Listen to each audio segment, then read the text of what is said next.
Hello बच्चों, कैसे हैं आप सभी। गुड इवनिंग सभी को। तो बच्चों आज हमारा क्लास है पास्ट इंडेफिनिट टेंस। ठीक है बच्चों। अब पास्ट इंडेफिनिट टेंस कैसे हम बनाते हैं इसके बाकी वो आपको देखना है। पास्ट इंडेफिनिट टेंस यानी अफर्मेटिव सेंटेंस। अफर्मेटिव सेंटेंस यानी साधारण वाक्य। अब पास्ट इंडेफिनिट में हमारे क्या सबसे पहले कैसे वाक्य आते हैं, अफर्मेटिव के। तो हमारे अफर्मेटिव के वाक्य आते हैं। अफर्मेटिव को हम क्या बोलते हैं बच्चों, साधारण वाक्य। अब उसके बाद आती है हमारी परिभाषा। जब किसी वाक्य की क्रिया से भूतकाल तथा अनिश्चित समय से कार्य होने का भाव प्रकट हो तो उसे पास्ट इंडेफिनिट टेंस कहते हैं। यानी भूतकाल अनिश्चित समय, जो हमारा भूतकाल यानी जो निकल चुका है उसे हम बोलते हैं भूतकाल। भूतकाल यानी अनिश्चित समय से कार्य होने का भाव प्रकट हो, यानी भाव प्रकट हो, उसे हम क्या बोलते हैं, पास्ट इंडेफिनिट टेंस। अब आपको इसकी परिभाषा पता चल गई है। अब हम इसको देखते हैं, इसकी पहचान। इस काल के वाक्यों की मुख्य क्रिया के अंत में ता था, ती थी, ते थे, या था, ये थे आदि शब्द आते हैं।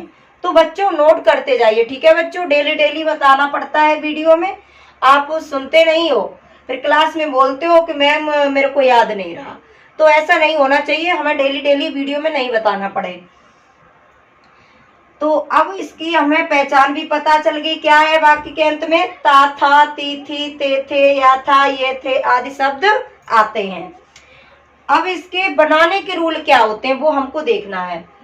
इस काल के साधारण वाक्यों में मुख्य क्रिया को इसमें लिखते हैं सेकंड फॉर्म में। मुख्य क्रिया को हम लिखते हैं सेकंड फॉर्म में। अब देखते हैं इसका सब्जेक्ट प्लस फॉर्मूला। हम देखते हैं subject plus second form plus object. Okay बच्चों, ये हमें पता चल गया इसका फॉर्मूला। अब हम इसे देखते हैं इसका एग्जाम्पल। एग्जाम्पल कैसे बनता है, कल मैं लखनऊ गया था। अब कल मैं लखनऊ गया था, तो सबसे पहले हम इसमें देखेंगे सब्जेक्ट। तो सब्जेक्ट हमारा क्या है, आई।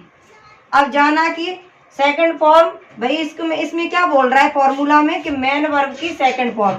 अब मेन वर्ब हमारा जाना है, तो जाना की सेकंड फॉर्म लगाएंगे, वेंट टू लखनऊ। ओके, अब ये रह गया कल की लगाएंगे यस्टरडे। तो बच्चों देखते हैं हम जे हमारा कौन सा है, पास्ट इंडेफिनिट टेंस का निगेटिव सेंटेंस। बोर्ड छोटा है इस वजह से पूरा लिख नहीं पाता है। ठीक है, तो पहचान इसकी सबसे पहले हम देखते हैं। इस काल के वाक्य में नहीं शब्द दिया हो तो वाक्य नकारात्मक बन जाता है। नकारात्मक वाक्य आगे भी पढ़ा चुके हैं, तो बस इतने में ही समझ जाना चाहिए। पूरा वैसे भी हम लिखाते हैं। तो अब इसका हम देखते हैं फॉर्मूला। फॉर्मूला क्या है, subject plus did not plus main verb की फर्स्ट फॉर्म प्लस ऑब्जेक्ट। ठीक, फॉर्मूला समझ में आया आपको। उसके बाद है हमारा एग्जाम्पल। एग्जाम्पल क्या है, रामू बाजार नहीं जाता था। तो जिसमें नहीं शब्द दिया होता है तो वो वाक्य हमारा कैसा होता है, नकारात्मक। नकारात्मक वाक्यों की अंग्रेजी हम कैसे बनाते हैं वो देखिएगा। सबसे पहले सब्जेक्ट यानी सब्जेक्ट इसमें क्या है, रामू। अब इसमें नहीं शब्द दिया है तो हम क्या लगाते हैं, डिड। उसके बाद did not plus main verb की फर्स्ट फॉर्म, जाना की first form, go to market.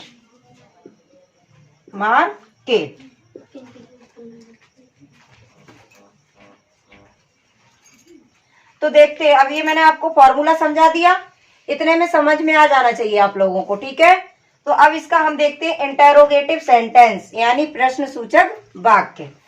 अब इसकी हम पहचान देखते हैं। जब ऐसे वाक्यों में क्या शब्द सबसे पहले दिया हो तो वाक्य प्रश्न सूचक बन जाता है, और इसकी अंग्रेजी बनाते समय डिड सबसे पहले लिखते हैं, अंत में प्रश्न सूचक चिन्ह अवश्य लगाते हैं। बंद करो। तो बच्चों अब हम देखते हैं इसका फॉर्मूला क्या है, did plus subject plus main verb की first form plus object plus प्रश्न सूचक चिन्ह। तो ये वाक्य बनाते समय हमें सबसे पहले ये ध्यान रखना होता है कि हमारा फॉर्मूला क्या कह रहा है। फॉर्मूला के बाद हम बनाते हैं एग्जाम्पल की एग्जाम्पल। हमारा सामने अब फॉर्मूला हमें पता नहीं है तो हम वाक्य बनाए तो बनाए कैसे। ठीक है बच्चों, तो सबसे पहले हमने फॉर्मूला पता किया, उसके बाद हमने वाक्य बनाएंगे। फॉर्मूला है कि डिड क्या पहले दिया है, तो उस वाक्य की जो भी सहायक क्रिया होती है उसको हम सबसे पहले लिखते हैं। तो ये प्रेजेंट जी हमारा पास्ट इंडेफिनिट का है, तो हम इसमें सबसे पहले सहायक क्रिया हमारी क्या लगेगी, डिड। डिड क्या लगाएंगे, डिड। आई, फिर सब्जेक्ट, सब्जेक्ट हमारा क्या है, मैं, तो मैं की आई। अब मेन वर्ब की फर्स्ट फॉर्म, तो पढ़ना, पढ़ना हमारा क्या है, मेन वर्ब, तो रीड। रीड द हिंदी, क्या पढ़ रहे, हिंदी। और प्रश्न सूचक चिन्ह। तो बच्चों ये वाक्य आपकी समझ में आ रहा है कि नहीं आ रहे। अगर वाक्य समझ में आ रहे हैं, टेंस समझ में आ रहे हैं, तो वीडियो को करिए लाइक, चैनल को करिए सब्सक्राइब और कमेंट बॉक्स में कमेंट कीजिए, जिससे आगे की आपको वीडियो समय से मिलती रहे। ठीक है बच्चों, तो अब हम इसका समझाने जा रहे हैं सेकंड रूल इसका कि कैसे बनता है। तो हम सीधा इसका यही एग्जाम्पल समझा रहे हैं। जैसे सबसे पहले देखते हैं कि राधा बाजार क्यों जाती थी। अगर इस प्रकार का आपको वाक्य दे दिया जाए तो आप अटक जाते हो, कहते हो अभी मैम ने तो यही वाला समझाया था, ये बताया ही नहीं, कैसे करें। तो ऐसा नहीं होना चाहिए, आपको हर रूल पता होना चाहिए कि राधा बाजार क्यों जाती थी। अब क्यों, ये प्रश्न कर रहा है कि राधा बाजार क्यों जाती है। जब हमारा प्रश्न सूचक बीच में दिया होता है तो इसकी हम अंग्रेजी सबसे पहले लिखते हैं, क्योंकि भाई। अब उसके बाद हमारी जो भी हेल्पिंग वर्ब होती है उसको हम सबसे पहले लिखेंगे, वाई डिड, क्या लगाएंगे, डिड। उसके बाद सब्जेक्ट, सब्जेक्ट क्या है, Radha, Radha. Why did Radha go to market, प्रश्न सूचक चिन्ह। तो समझ में आया बच्चों। इस तरीके से आपको अच्छे से समझ में आता रहेगा। आगे आपकी मैम ऐसे ही आगे पढ़ाती रहेंगी, बस आप सपोर्ट करिए, वीडियो को लाइक करते रहिए, चैनल को सब्सक्राइब करते रहिए। ठीक है।